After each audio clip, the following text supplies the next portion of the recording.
Sunday was a great day for the city of Seattle as both the Mariners and the Seahawks took home a W. We're going to break down this three-game series the Mariners just finished up over in St. Louis and how the Mariners were able to take advantage of some of the pitching that St. Louis was throwing out there. We're then going to talk about some comments made by J.P. Crawford to Adam Jude about the mindset of the hitters at the plate right now. And we're then going to talk about the possibility of Luis Castillo being hurt maybe for the rest of the year, Joe. I don't know. I might just be saying things now. And we're going to wrap it all up by talking about the next series at home versus the San Diego Padres. Thank you guys so much for watching episode 120 of the Hit It Here podcast, part of the Bleav Network, available on all of your favorite podcast networks. Be sure to give us a 5-star review. And this is the Greg Fernandez episode, Joe. The homie Greg. We love Greg. And also, before we get started, I do want to mention that Joe and I started a second channel for all things MLB. So be sure to click the link in the description down below and go subscribe to that channel so you can learn more about all of the MLB instead of just the Mariners. Joe, how are you?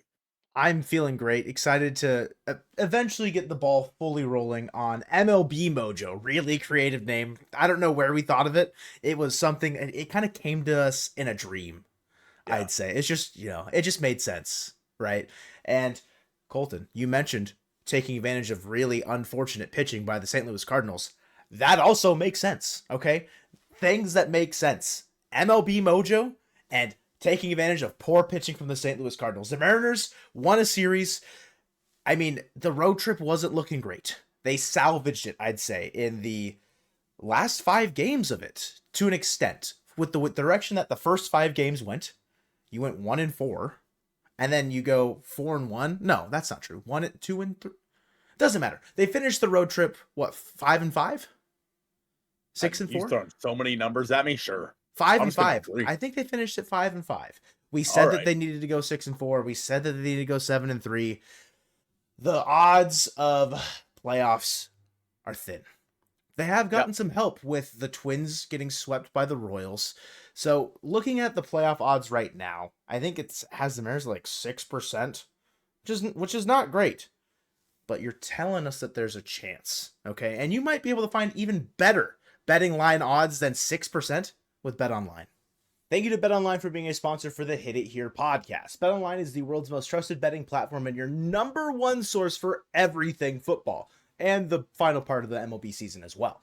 BetOnline has every stat, every matchup, and even live odds and spreads to bet on during the games. And if you think you know your stuff, you can get in on the $200,000 mega contest and pick 5 games against the spread every week. That will give you a chance at weekly prizes and a share of $200,000. Head to the website today to get on the action. BetOnline. The game starts here. So Eric Fetty in the first game, visiting him again, in a Cardinals uniform this time, he didn't pitch terribly. All right, we're talking about mainly the pitching we're talking about taking advantage of was the third game, and boy, Miles Michaelis stunk it up. But 4 2/3, 5 hits, 1 earned, 3 walks, 1 K. Colton had Michaelis in fantasy, and cost him a playoff. Continuing on in the playoffs, but Fetty, he pitched well, but not anything crazy. Ollie Marmol leaving in Liberatore against Dylan Moore paid huge for the Mariners in that 6th inning. A big offensive swing there. They go up 3-0 at that point. 3 would have been enough. One gets you to extra innings. The Mariners pitching staff in this game shut down the Cardinals offense. Bryce Miller, 6 innings, 3 hits, no earned, 2 walks, 4 Ks, looked very good. Taylor, another great outing. Jordan Walker, he's a super prospect, was kind of in this weird ground of will he ever pan out? It's okay, Troy Taylor, I forgive you. Colin Snyder, another good inning. Trent Thornton does well. This offense in this game, it looked great. Julio, 3 hits. Cal went 1 for 3, but he got on base 3 times. Justin Turner had 2 hits. Obviously Dylan Moore with the home run. Good overall game in general in this one. Yeah, Bryce Miller's a guy who really stands out for me. He's a guy that he's really put to rest. I think those allegations of being his home road splits. Mm-hmm. Cal Raleigh 3-0 swinging to drive in a couple of runs as well was really big. So overall, game 1 felt pretty good. And after that game is when some comments came out from J.P. Crawford, which we'll get to here in just a little bit. And then we get to game 2, Joe. And the offense was the exact opposite of that. 5 hits total for the Mariners, 0 runs. But Logan Gilbert was phenomenal in this game. Went 8 innings pitched, 10 strikeouts, 1 walk. Did give up a 2-run home run, which is, in the end, what sank the Mariners in this game. But in terms of their offensive approach, this was just an ugly game for the Mariners overall. They struck out a total of 13 times in this game. They were really held to 3 hits by Kyle Gibson, the corpse of Kyle Gibson in this game. And then of course it was Pedro Pages with the big home run after, I Bleav it was Jordan Walker that got hit by the pitch, right? Yeah, he did. And then Logan kind of hung a slider and he just took it out to left. Yeah, and the Mariners went 0 for 7 and runners in scoring position, had 10 left on base. A game that you could have won and set up a sweep because Gilbert gave it pretty much his all. I mean, yeah, one mistake is the separator in this game. And once you get down late against Ryan Helsley, it's pretty much chalked. With how poor the offense looked in the second game and how put together it looked in the 3 games from like the last 2 in Oakland, the first game in St. Louis, it's like, where does that contrast happen? Like, how does that inconsistency happen? And it's like, sure, it's just baseball, but it's like, it feels like that's been such a consistent problem for Seattle, and hoping it doesn't carry over in the final game. They dropped 5 in the first inning, where it's like, okay, could you, like, again, it's the same, like, oh, just take a couple from this game, put it to the previous one, and you end up with a series sweep in St. Louis. But unfortunately, that's not the way the cookie crumbles. And they do win the final game 10-4, but again, you're looking at a 5-5 road trip instead of a 6-4 because your offense just completely got checked out in the second game. But I mentioned Michaelis stunk it up 2 innings, 9 hits, 6 earned, just woof. Just not a good time. Big game, obviously offensively from everybody other than Josh Rojas. Unfortunate for him at the bottom of the lineup there. Robles was out back-to-back games because hit by pitches on the same spot on his arm. So just normal days off, a day off on Monday. He'll probably be back in the lineup on Tuesday. But the big storyline here, Colton, is Luis Castillo only going 3 innings, 5 hits, 2 earned, run into some trouble, but it was a moment where he threw a pitch, kind of did his typical spin where he lands, which looks really cool sometimes. Does not end up cool this time, though, because he ended up straining his left hamstring, and Garver, like, called it right. He was like, yo, we need someone out here, like, right now. Please, get my boy some help. And we don't know the severity of it quite yet, but we'll talk a little bit more about the implications around that in just a moment. Anything else you want to touch on from this final game in St. Louis? No, I mean, again, the offense looked really good in this game. Again, you had Julio with a couple of hits in this one. Randy hit a big home run in this one. Jorge Polanco with a home run as well. So overall, the offense looked pretty good. And other than, a couple games here and there recently, the Mariners have actually been able to put up quite a few runs offensively. It's just so weird to see them put up, 6 in game 1, and then all of a sudden 5 hits and can't string anything together game 2, and then game 3 they come out and score 10. Mm-hmm. If it was earlier on in the season, I wouldn't care. I'd be like, it happens. But because of where the Mariners have put themselves going forward for the rest of the season, that's a problem. Like, you cannot be so consistently inconsistent. I don't understand how it's possible to be so consistently inconsistent, but that's the Mariners. You mentioned Luis Castillo here. Yeah, it is. Obviously, he's the rock. He's the ace of your rotation, quote unquote, even though we all know he's probably not the best, but he's usually the most consistent of all the guys in the rotation for the Seattle Mariners. Again, we don't know the severity of it yet, but hamstrings can be a bit touchy. I would be shocked if he was to make his next start. I Bleav Brian Wu left earlier this year with a hamstring issue, right? Mm-hmm. And he missed, I think, just one. But it was either 1 or 2 starts, which, I mean, at this point for Castillo, could put him out basically through almost the end of the season. Mm-hmm. They do have some options that they could go to, Joe, if they wanted to, but losing Luis Castillo would be a big blow to this Mariners pitching staff. Yeah, I think you're looking, and the reason being is like you're down the stretch. It's like, okay, who are you looking at as replacement options? It's Emerson Hancock, it's Jonathan Diaz. If they want to go super crazy Rama, they bring in Logan Evans, right? They could go really weirder Rama and bring up Evans after he helps the Travelers make the playoffs. Let's go help him let's make the Mariners make the playoffs too. There's options. They're not great, but it's possible to continue on without Castillo if you really need to. I think you've got some interesting days off. Like, you have the day off on Monday, which will allow him to get the MRI, which then will tell us more. If it's a grade 1, he's probably only out for maybe a week. If it's a grade 2, I think he's done for the season. If it's a grade 1, he maybe misses 2 starts and makes the final start in the final week.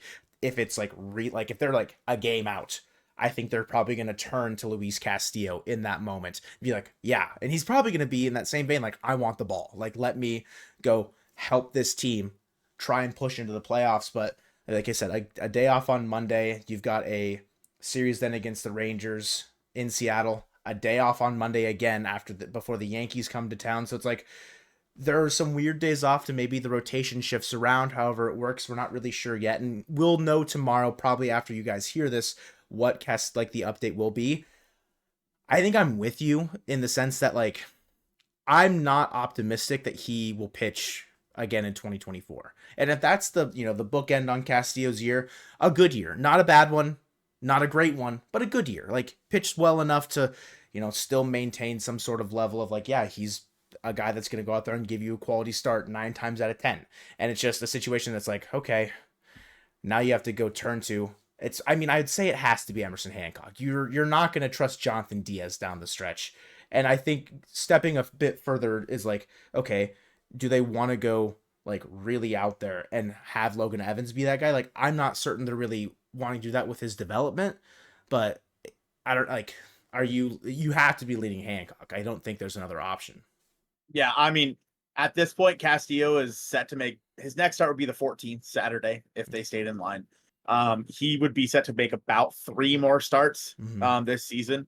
So if Emerson Hancock has to come in and make 3 starts, I mean, overall, you look at the way the rotation is set up right now. The 14th is a Saturday. You would then have a Sunday versus Texas and then a day off. So maybe you're okay with running a few guys out in the bullpen. You also have the liberties of having that extra bullpen spot right now with the September call-ups. So if you do want to use Hancock for 2 or 3 innings and then just make the rest just patch it together with the bullpen, you can do that. I'm not saying it's the best idea.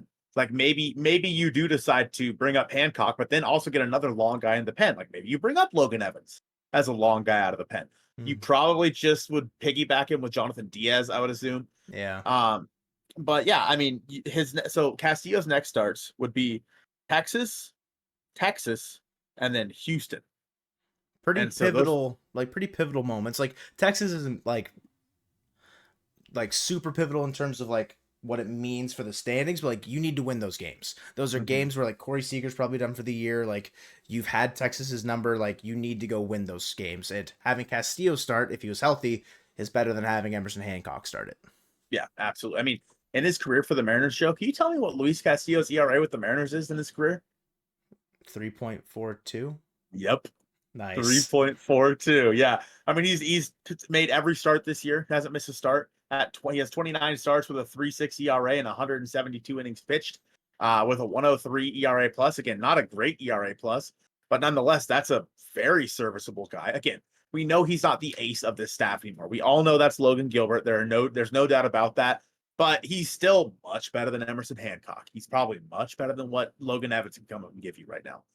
And so it stings. It really does for a team that is on the precipice of possibly making a run at this thing.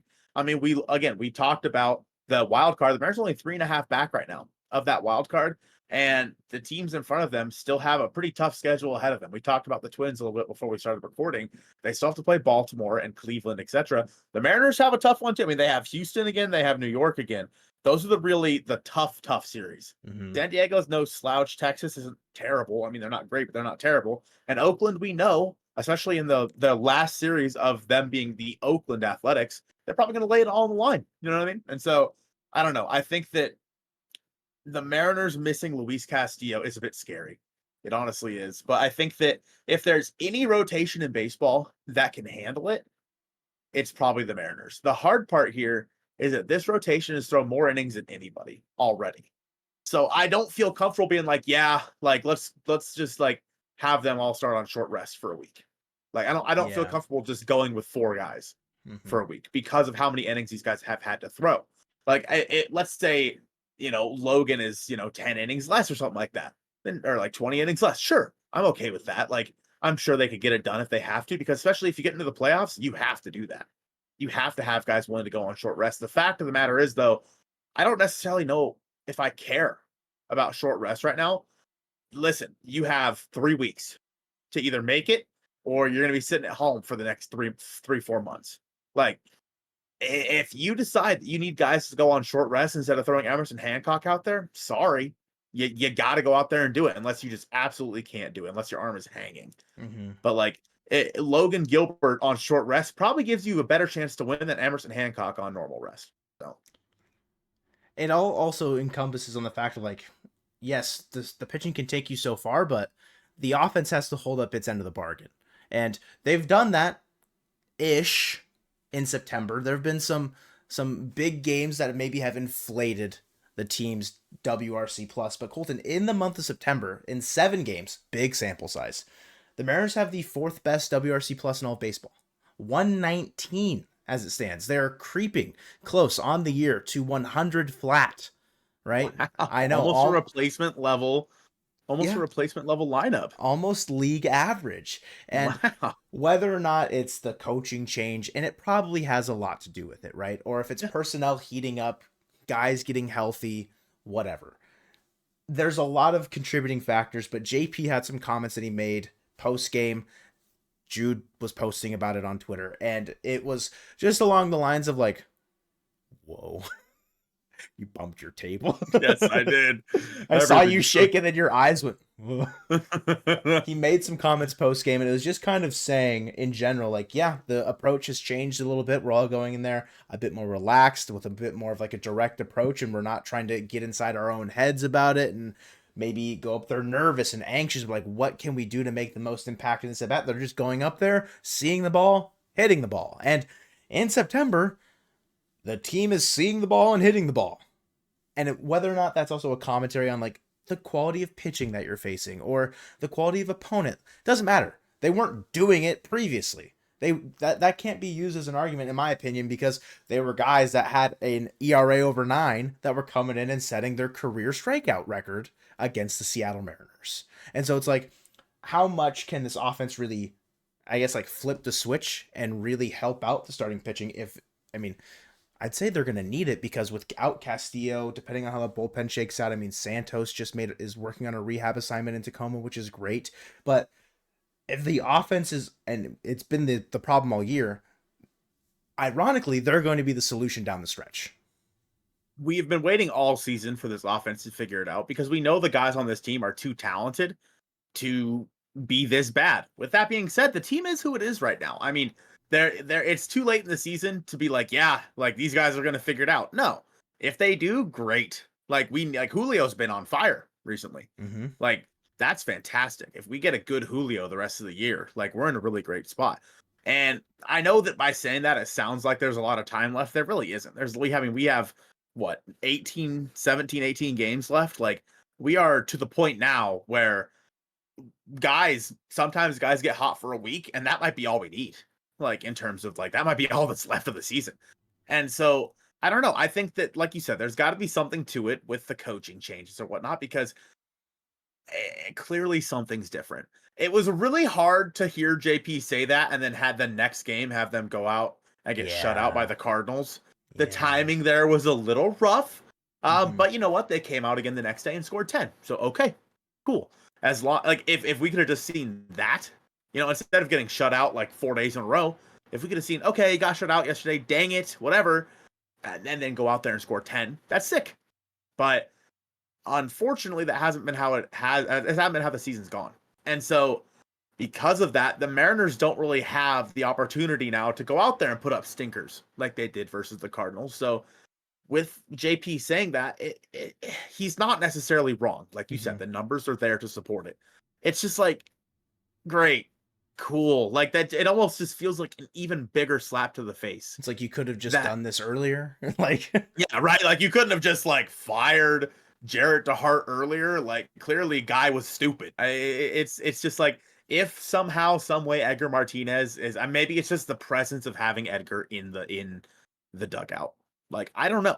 That we know the guys respect Dan Wilson, but it's so hard to look at this offense and have any idea what they're going to do the rest of the way. Because again, they do have some tough pitching matchups coming up, specifically with the Yankees and with the Houston Astros. It's just a matter of time before we see them have to face guys like Framber Valdez or Garrett Cole if he's healthy and whatnot. Like Luis Heel seemed like he got back closer to his first half stuff in his most recent start. Like, yeah, there's going to be guys that can serve as problems for you, and whether or not they're able to take advantage against those better pitchers, that's yet to be seen. But we will, I think, get a pretty good test, Colton, after the day off on Monday against Yu Darvish in the first game against the Padres on Tuesday.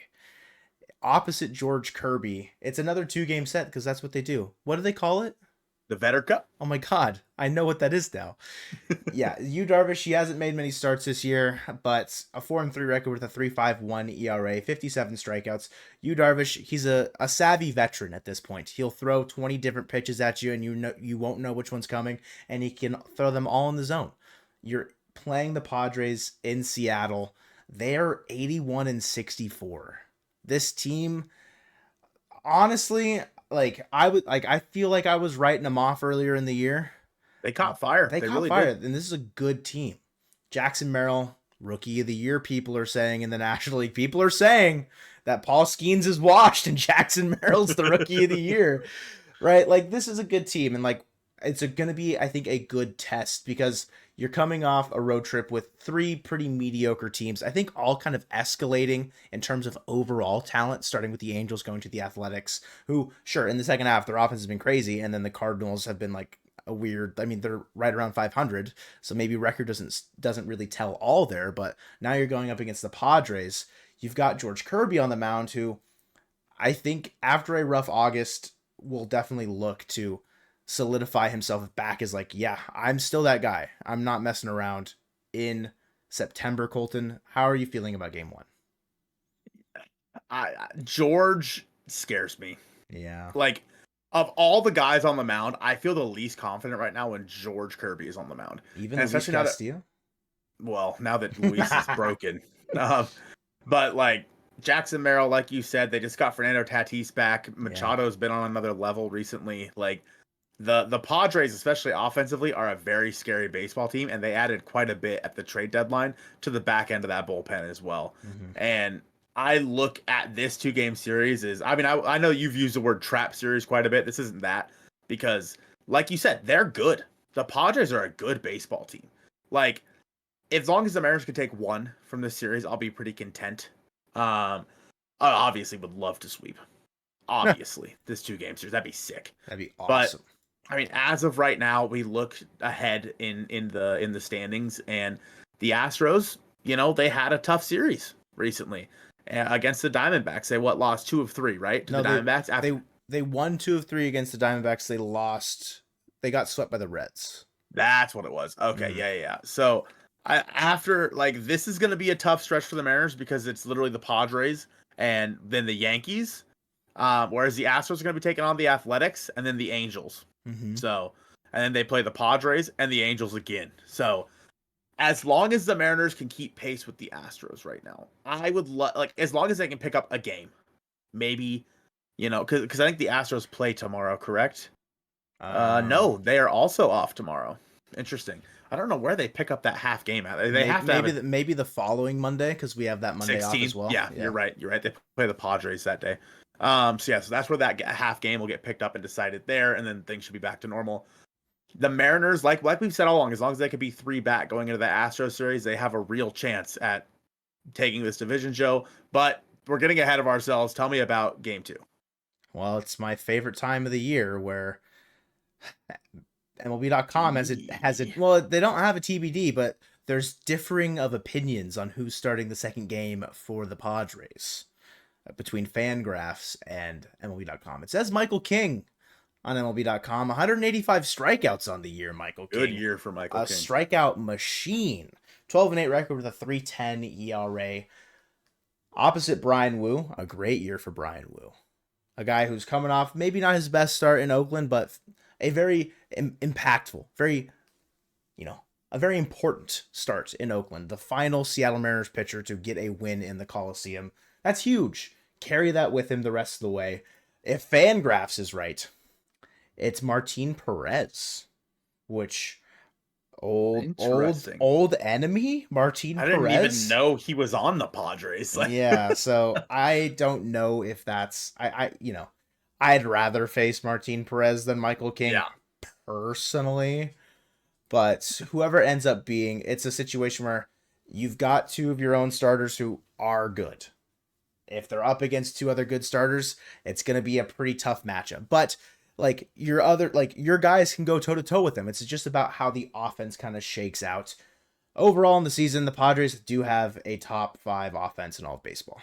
They've got a 111 WRC plus. They don't really strike out. I mean, they've got Luis Arraez. Of course they don't strike out. He struck out twice, I think, since the All-Star break. It's literally like improbable what he's able to do with his bat to ball skills, right? Like they don't walk a ton either. I mean, 7.6 walk percentage compared to their 17.3. Yeah, Kirby's walking 10. But the Mariners, I mean, you look, it's literally a 10% difference between strikeout percentages offensively. And I think that's a pretty telling sign of like a top 5 offensive baseball to a middling offense in baseball. Like, yes, the Mariners are right around 100 league average, but their batting average, another thing. And again, old stats, batting average from the past. Wins don't matter. Batting average doesn't tell you the whole story. But the Padres are batting 265 as a team. The Mariners are batting 218. Put the ball in play. Good things happen, according to the Padres offense. The pitching, again, we have an advantage here. They do have a 4.02 ERA, okay, on the season. But again, you mentioned they added a lot to the back of their bullpen. Jason Adam, Tanner Scott. You're facing Yu Darvish, who is no slouch. Yes, he's old, but he's a great starting pitcher. You're facing against potentially Michael King, a strikeout aficionado. He's going to strike out 27 against the Mariners. He's going to strike out all of his outs are going to be strikeouts. And that's just what's going to happen. It's a tough 2-game set. I think they split last time, right? Or did we no. We won both in San Diego. We did win both. You're right. And then they went on that horrible road trip in like Cleveland and Tampa Bay right after that or something like that. I don't remember. Great. It doesn't matter. It's only a 2-game set. Like, you're not going to get sunk in this series, I don't think, right? Like, what? No? I mean, depending on what the Astros do against the Athletics the next couple of days, I guess. But it's not just the Astros we're watching. We're watching the Twins. The Twins are only 3.5 ahead. If you're able, like you said, keeping pace, I think, is the name of the game until you get to the Rangers series. You just need to not completely abandon ship. I think splitting this 2-game set is fine. If you can win both at home, amazing. But I'm not gonna lose sleep over splitting this one necessarily. If it was a 3-game set, I'd say, yeah, you got to win the series. But like splitting a 2-game one, it's like, whatever. If there was a 3rd game, you might have won it, but there isn't. So you can't even lose it. So it's okay. Wise words from Joe Lacey there. That's crazy. Every series should be a 2-game series because you can't lose the 3rd one. Thoughts? I'm in. I mean, the Mariners have been very good at home. And I think that is, with the Mariners, with them coming home, I mean, I'd say that the Padres have the pitching advantage of game 1. Honestly. I am so not sold on George Kirby this year. It's unbelievable. And with Yu Darvish, I mean, I know that he's missed, like you said, a lot of games. He's on the restricted list for quite a while. Like, I don't know, but nonetheless, it's going to be a tough 2-game series for the Seattle Mariners. That is going to do it for us here on episode 120 of the Hit It Here podcast, presented by Bet Online, the America Stuff episode of the podcast, and go Mariners.